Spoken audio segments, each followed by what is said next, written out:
Greetings, it's Adam with Rata Non Grata, and we've got more Atari news to discuss. As you might have already seen, saw this earlier this morning and wanted to get to it earlier, but just didn't get a chance. But Atari's bringing Haunted House back again, and again, and again, and again.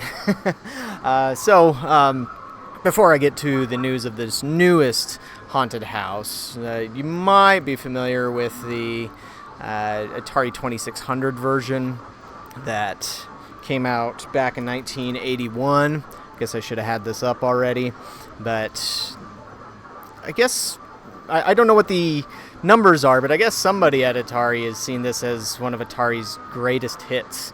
Now, granted, the things like Asteroids and Centipede were verifiably their greatest arcade hits, but this wasn't an arcade game. It was just on the Atari 2600 back in the day. There was a homebrew sequel made to this for the Atari 5200 called Haunted House 3D or Haunted House 2 3D, something like that.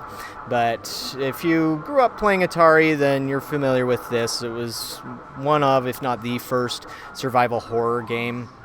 I guess you could say Hunt the Wumpus on the Texas Instruments. 99/4A was the first one, because I think that came out before this did. But regardless, it was an early kind of a survival horror where you controlled this pair of eyes, and I think in the manual it talked about you being Zachary Graves, or your last name was Graves. I can't remember if the first name was Zachary or not. But you go through this haunted house that had 4 stories. The layout was the same on every floor. The only thing that would change were the colors. Of course, this was all due to the limitations of the Atari 2600 itself. And you would collect 3 pieces of an urn. The only thing you had, as far as, it wasn't really a weapon, it was your light source, the match. You could strike a match, which would be up for a little bit. And you could only find certain objects like the urn if you had the match lit. So if you just run around the house with it dark, you couldn't pick up the pieces. But it was a cool game, an iconic one for Atari. But the reason why I said at the beginning that this is a re-release or a remake of a game that's been done multiple times is that, from the press release today, it kind of sounded like they had never done another haunted house previously, as it mentions a reimagining of a classic Atari adventure where your players take control of Lynn Graves, the precocious niece of legendary treasure hunter Zachary Graves, visits her uncle's mansion with her closest compatriots, only to find the house overrun with ghouls and monsters who quickly grab and spirit away her friends. In order to free her uncle and her friends and capture all the supernatural foes, Lynn must find the shattered pieces of a magical urn and put them back together. But again, this is not the first time that Atari's come back to this trough. Now, I don't have any problems with that when it's done in an interesting way. And I've mentioned that I think one reason why Atari's had a lot of problems over the years in keeping their IP fresh is because they haven't done this. The problem is with Haunted House in particular is that when they've done this, almost all of the entries have been rather poor. And so to give you an example, there was the Haunted House Endless Runner made for the iPad. I can't remember exactly what year this was released. Not sure if it mentions it here. It looks like one of the earlier reviews, it was 2014, somewhere around there. Maybe it says down here. No, it doesn't. But it was an endless runner sort of game you could play on your iPad or iPhone. I did like trying the design of having a shadowed character where you see the eyes. I like that. But only 4 stars, or 3.8 stars out of 37 ratings. It is free though, so you can't complain about that there, but obviously a different sort of take on the whole idea. The next one was a release, or actually this one I think came out before the one that I just mentioned on iPad, and it was just called Haunted House. You can find it on the Steam store. And this was a 3D reimagining of Haunted House released way back in 2010. I never did play this one. I guess the character design was a little strange with having the eyes so big like that. Maybe if it had been used the shadow instead.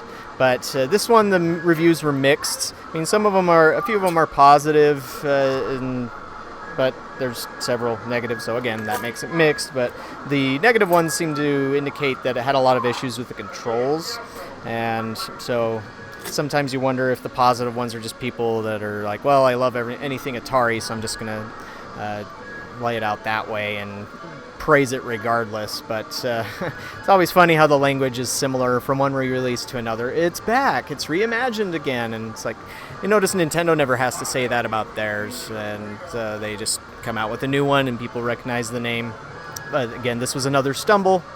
And then one other stumble that had a hard time finding. This used to be listed on the Steam store, but it apparently has been removed. I couldn't find it through a search or looking through Atari's games list, and so unless I overlooked it, but it was called Haunted House Cryptic Graves, and this came out in 2015, and this was actually a first-person version of Haunted House, but as you can see from the trailer, the frame rate is kind of lousy there. I heard this also, back when it was on Steam, it did get some mixed reviews as well, and might have just been due to various issues. I did want to play it and try it out. I liked the attempt at trying something different with the franchise. It's just, again, from what I recall, it sounds like it just had some performance issues and control issues, and that made it so that it just wasn't a success and quickly forgotten. But graphically, for the time, it looked pretty decent. Now, the version, or the most recent release of Haunted House was called Haunted Houses, and this was not released as a standalone product, although I thought it was good enough that it could be, maybe just as a digital sort of thing. But in the Atari 50th Anniversary Collection, Digital Eclipse created their own take on the haunted house concept, and out of all these ones that I've mentioned, I've found Haunted Houses to be absolutely the best iteration of the concept since the Atari 2600 version. And the way that it works, where you're controlling the eyes, it uses voxel style graphics, kind of, some kids will probably say it looks like Minecraft. But I played this with my 14-year-old daughter because it has this 2-player mode, and we've enjoyed it a lot, as it contains multiple maps. I think it was 4 total. The first one, the school, is just to train you on it, so the meat of the game is really the 3, which each are named after the Atari 2600, 5200, and 7800, which was a really nice touch. And you have different things that you can use to light up the area, whether it's a torch or I can't remember if it was, I don't think it was a selfie stick, it was something along those lines, and this night vision goggle scanner. And so if you don't have the Atari 50th Anniversary Collection, I would pretty much say the whole collection, I mean, it's worth it for all the Atari goodness that's on there already, but it's extra worth it with Haunted Houses because it's just that good. And if all of these other releases had been of that high caliber, I think that it would have, or the IP would have stuck out a little bit more for people over the years, as opposed to kind of floundering. But anyways, getting back to this next version that's going to be coming out, it has procedurally generated room layouts, shifting walls, unpredictable enemy placements, which, that's always been a staple of the concept. Unique ghostly encounters, lots of creeping, sneaking, dashing, 3D isometric gameplay, and they haven't announced a date for that, but I always kind of wish they would stop saying a classic reimagine, just because of how often they've reimagined certain ones, unless it's one that they haven't touched in a long time, which I'll get to in a moment. But this is what it looks like so far. It looks like it has kind of a painted art style, and so it's hard to see your character Lynn Graves here, see her better there. It looks like she's carrying a skateboard, so it doesn't seem to have the eyeball effect there. Although I guess it would be kind of nice if they had a mode where you could pick a skin where you're like the old Shadow one there, because again, I like that touch. And you can get unlockable characters, and there are Easter eggs, which is nice. There also are secrets in the Haunted Houses version. Oh, and here's some larger photos. Hard to say without seeing it in motion whether or not it looks just like a mobile game, as at least from the art style, it looks like that's what it's going to hit. Oh, okay, it's not a skateboard, it's a guitar case. My bad. But It also looks like from this down here, you can carry multiple items at once. In all the other versions of Haunted House, you never could. I don't know about the iPad version or the Cryptic Graves one, but at least Haunted Houses and the original game you can't. But yeah, so that is coming sometime soon. What do you think of it? Are you excited to see Atari continuing to give love to Haunted House? Or would you rather see them get into some other things? Let me know what you think. Do you like Haunted Houses on the Atari 50th Anniversary Collection as much as I do? Let me know. But before I finish, there was another announcement that came out today, a new game in the Recharge series, of which Atari has done several titles in there so far: Caverns of Mars, Asteroids, Centipede, Black Widow. But this one, you might not be familiar with the game that it's referring to, Quantum, and that's because it's a fairly obscure arcade game. So Quantum was released back in 1982 by Atari, and it was a vector game, a color vector game, and the whole idea of it was you were a subatomic particle and you were capturing other subatomic particles. Very abstract, a bit esoteric. It reportedly didn't sell more than 500 units or so, and which makes it very, very obscure.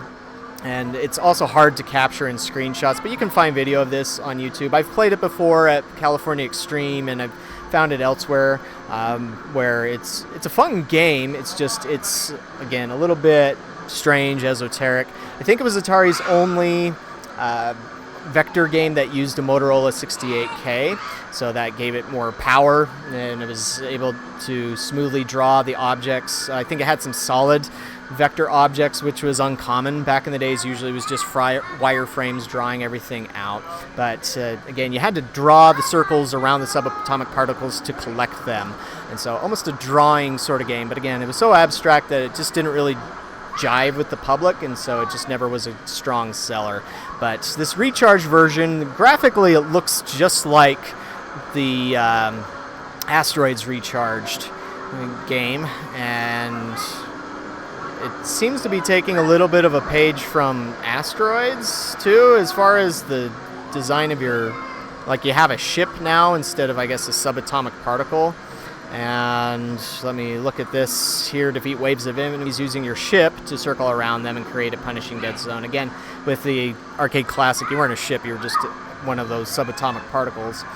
And a challenging title, wider variety of enemies, some new moves on the dance floor to even the odds, accelerate to make some distance between you and stalking Neutron, use your dodge to avoid the Quark's deadly laser attacks. And there are 2 modes of play. You can chase for high scores in both Endless Arcade Mode or 25 curated levels designed to push your reflexes to the limits. And it has some new beats from Megan McDuffie. I'm sure she's a fine artist, but I'm not familiar with her. So yeah, you have your challenge mode, arcade mode, different power-ups, local co-op, leaderboards, just like in the other Recharged titles. And so yeah, we'll see how this does. What do you think of Quantum? Is it a game you've ever played? Do you care for it? Interested in this one at all? Let me know in the comments below. And did I mention Centipede Recharge? Can't remember. But yeah, that's one of them. Or what Recharge game would you like to see next coming from Atari? That's maybe the burning question for everybody. So, yeah, thanks for watching this one. We'll catch you on the next video.